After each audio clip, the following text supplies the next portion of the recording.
आजकल बड़ा फैशनेबल है शब्द ना अंग्रेजी में, give back. Now you should give back. कोई नई बात एकदम आ गई, ऐसा आविर्भाव।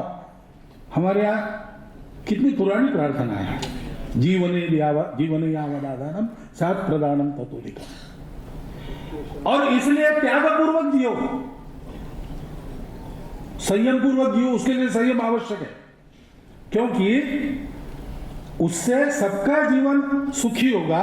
सबका जीवन सुखी करने वाला, उसकी धारणा करने वाला, उसका नियमन करने वाला धर्म है।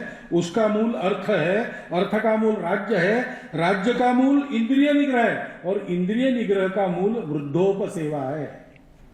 आज हमने हमारे ज्ञान वृद्ध लोगों का, कर्म वृद्ध लोगों का सत्कार किया है, सम्मान किया है।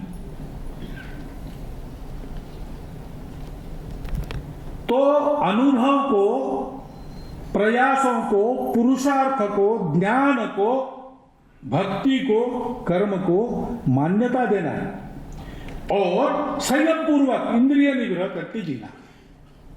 इससे प्रभुता प्राप्त होती है, प्रभुता से साधन प्राप्त होते हैं, साधनों से धर्म का साधन करना है, सबके लिए जीना है, ये मूल्य प्राप्त होते हैं। और वृद्धोपसेवा मन में कृतज्ञता उत्पन्न करती है, सबसे लिया है, सबको वापस देंगे। इन मूल्यों का पोषण, समन्वय, सहयोग, त्याग, कृतज्ञता, संयम, इन बातों का परिपोष जैसे शिक्षा में नहीं होता, उसमें भारतीयता नहीं है। जिसमें भारतीयता है उसमें इनका परिपोष होगा, उल्टा नहीं होगा। वृद्धों को सेवा सिखाई जाएगी, औद्धत्य नहीं सिखाया जाएगा। आपस में सहयोग समन्वय सिखाया जाएगा, आपस में झगड़ना नहीं सिखाया जाएगा। स्व, अपने स्व में ये सारी बातें हैं, और उन स्व को जिया है।